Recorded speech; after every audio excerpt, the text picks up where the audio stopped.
हुआ ऐसा बहार,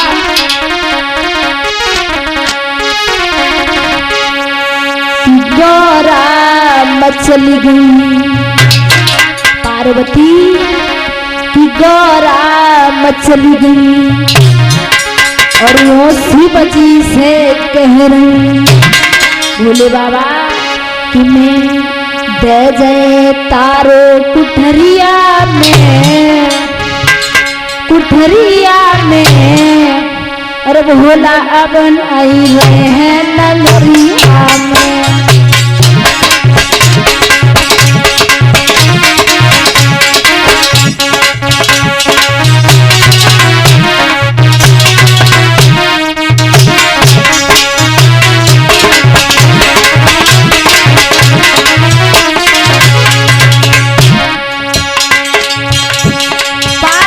जवाब दिया शंकर जी तुम हमसे इतनी बड़ी बात छुपाते हो। भोले बाबा बोले पार्वती आखिर कहो तो क्या कहना चाहती हो, जवाब दिया सुनो।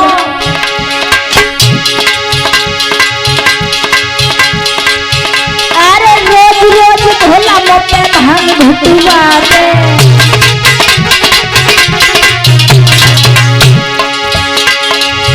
अरे रोज रोज भोला मोटे भांग घुटुआ दे।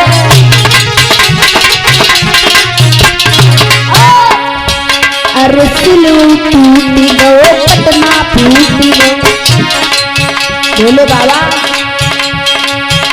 अरे सिलू टूटी गो पटना फूटी गो और लगी गई छोटी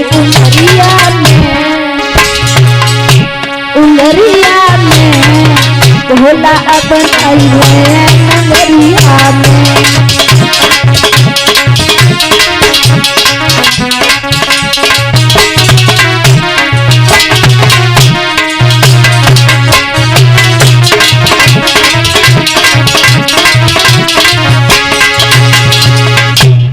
जवाब दिया है पार्वती ने भोले बाबा अब तो हम यहाँ बिल्कुल नहीं रहेंगे।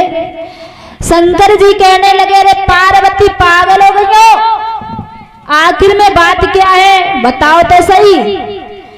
पार्वती कहने लगी देखो भोले बाबा बात जाए ना, एक बात बताओ तुम्हारे जो गले में ये मुंडों की माला है, ये तुम मुंडों की माला काहे को डाल रहे हो, ये किसकी है?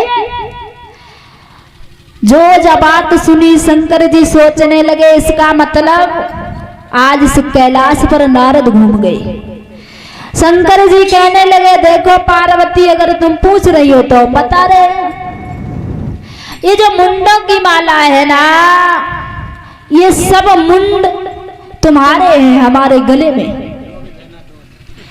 पार्वती कहने लगी भोले बाबा कैसी बातें कर रहे हो, हमारे मुंड, अरे भला हमारे मुंड तुम्हारे गले में कैसे हो सकते हैं? शंकर जी कहने लगे देखो पार्वती जब जब तुमने ऐसी पृथ्वी पर जन्म लिया और जन्म लेने के बाद में जब तुम्हारी मृत्यु हुई तो सब तुम्हारे मुंड हम अपने गले में धारण करते चले गए। पार्वती बोली जब जब हमने जन्म लिया मृत्यु हुई, एक बात बताओ ये सब मुंड हमारे हैं? जवाब दिया हाँ, झूठ तो नहीं करे। क्यों झूठ क्यों कहूंगा? उसी समय पार्वती कहने लगी भोले बाबा एक बात बताओ, हम इतने दाएं जन्म लेके मर चुके और तुम अब एको दाएं मरे ही नहीं। शंकर जी कहने लगे देखो क्षमा करना पार्वती, हम अमर कथा जानते हैं इसलिए हम मरेंगे नहीं, और जो अमर कथा जानता है वो मरता नहीं है। पार्वती कहने लगी भोले बाबा तो एक काम करो, क्या अमर कथा हमें भी सुनाओ, और जब हम अमर